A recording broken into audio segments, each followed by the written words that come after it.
Chapter 1 10 years later, July 1789. Once upon a time, a cursed prince fell in love with a headstrong girl, and together they saved the kingdom. But that was in the past, and all Belle could think about as her carriage rumbled over the cobbles of Pont-Neuf was the future. Paris was just as she remembered it, so frenetic, chaotic, and choked by smokes that it threatened to overwhelm a girl more used to rolling fields and war-down markets.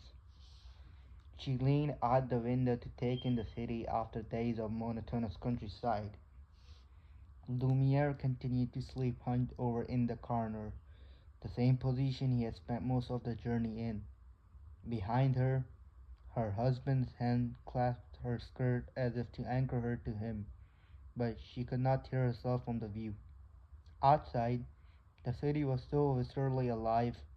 The bridge teemed with people of all sorts, bouquinists with their stalls of old books and pamphlets, mountebanks on raised platforms, hawking their reels of curatives, jugglers doing their best to impress their grisettes on their way home after a hard day's work. Belle watched with grisly fascination as a barber yanked a tooth from a poor soul's jaw, gaining purchase by placing his foot on the wall of the bridge behind them. And under it all, the murky scene still glittered in the afternoon light as persons littered the embankment, seeking respite from the summer heat by its cool water.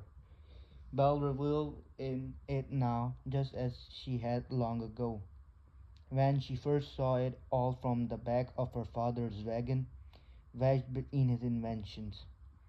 She had tried and failed for so many years to convince herself that it hadn't been so grand, and the life in Avion hadn't been so comatose in comparison.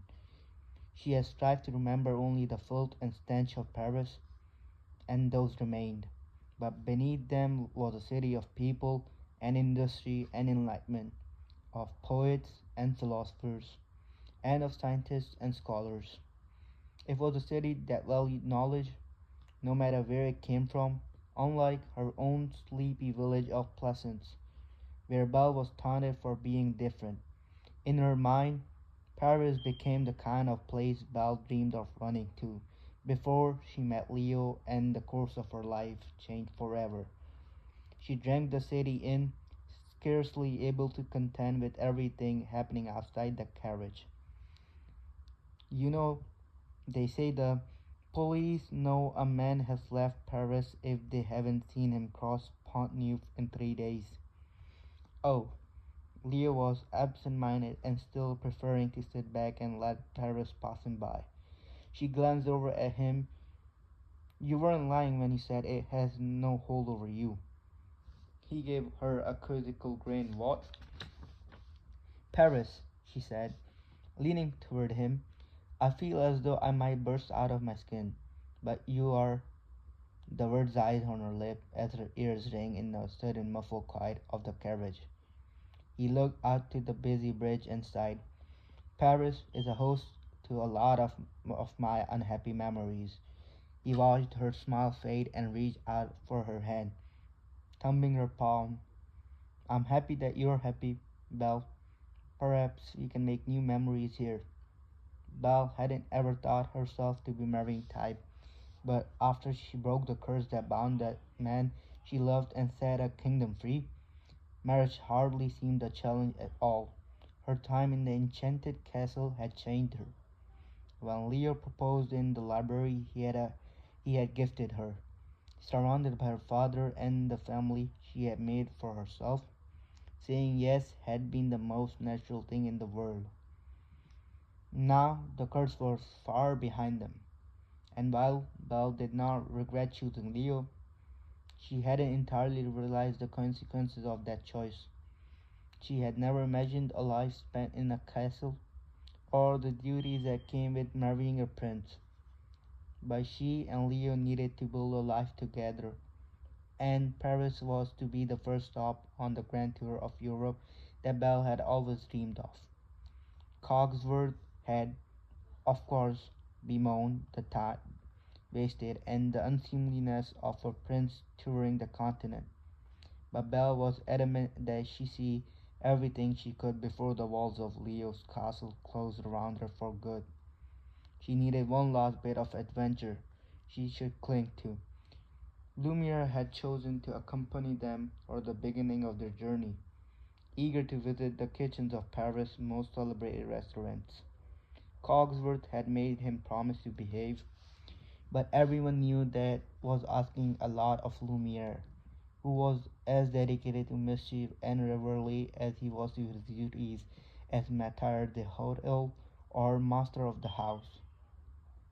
Leo shook off his melancholy mood. Is it everything you remember it to be? Paris has not changed, she continued with a sigh. I'm the one who's different. A princess, you mean? She pinched his arm lightly as the carriage turned onto the Rue Dauphine. Not a princess. Refusal to take the title married to Leo would have afforded her with a touchy subject between them. He mercifully let it go, but certainly not the girl you were then.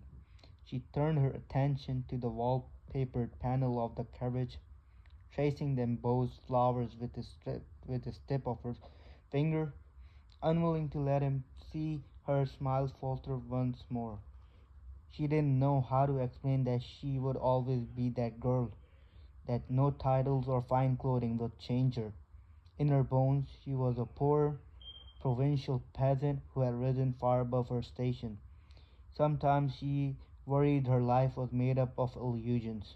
To Leo, she was a girl worthy of a prince and a kingdom, and to herself, she was a girl who could tame her restless spirit and be happy with stillness. She wondered which of their illusions would shatter first.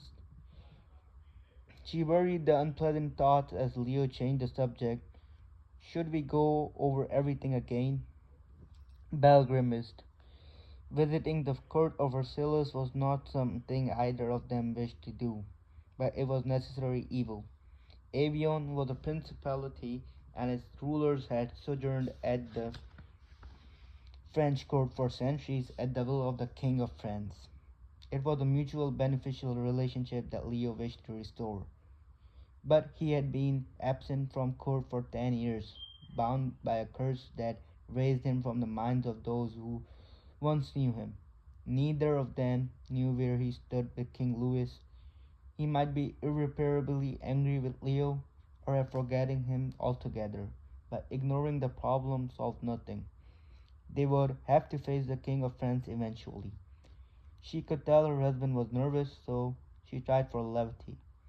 To begin with, we do not speak to someone of high rank unless they have spoken to us first. Which reminds me, where does a prince ranger fall in terms of rank? Leo shrugged. Well, below a prince or a prince du sang, but above most nobles. And what about the wife of Prince Etranger? Leo cocked a brow at her. That would depend on whether she took the title of princess, which would have afforded her a great deal more respect than if she hadn't. She refused to take the bait, so, to be safe, I just won't speak to anyone. Leo rolled his eyes, but Belle pressed on. Are you sure your cousin can secure us an invitation? The court of Versailles was a beast of protocol and etiquette, and Belle was certain she would never fully understand it. Leo waved a hand. He's a duck now. And you are a prince, she replied flatly. He pressed his lips together. He's a duck who has ingratiated himself with the court of Versailles for many years. He knows the ins and outs, and if anyone can get us an audience with the king, he can. A younger, more naive version of Belle would have assumed that the Prince of Avion would have had no trouble securing an invitation to court. But the older version of Belle understood that the court of the King of France was mired in layers of complexity and convolution designed to control the very problems who made it up. There was a chance that even Leo's cousin intervention they would be barred from it. The rules of Versailles had been laid down by King Louis's grandfather and could not be discarded. They had to behave impeccably, lest they be turned away for good. She was their more pressing concern. Are we prepared enough for your cousin's question? When Leo at last shed the curse that had bounded him, his kingdom awoke to a world that had forgotten its existence. Leo's staff had returned to their true selves and found their families, who resided outside of the castle, had not even noticed they were gone. Mostly they wove back into their normal life without having to explain where they had been for so long. It was though the curse had covered Avion in a blanket of forgetting, and when it was gone, the blanket had simply been lifted. Mercifully, it seems what the world outside of Leo's castle was willing to accept them back into it without question. But despite how relatively easy it had been to craft a story believable enough to satisfy Kingdom, Belle and Leo worried his cousin, once as close as a brother to him, might prove to be an exception. Leo kissed the back of her hand in a show of confidence Belle wasn't sure she believed. Of course we are, and once this business with the king is sorted, we will be on our way, I promise you. Belle looked at her husband, studying the face she had only known for a few months. She nestled her head against his chest and listened for the heartbeat she had known a greater deal longer. It shall be our first test. If they could lie convincingly to Bastien Duc de Vincennes, perhaps it meant they stood a chance of doing the same thing to the King of France.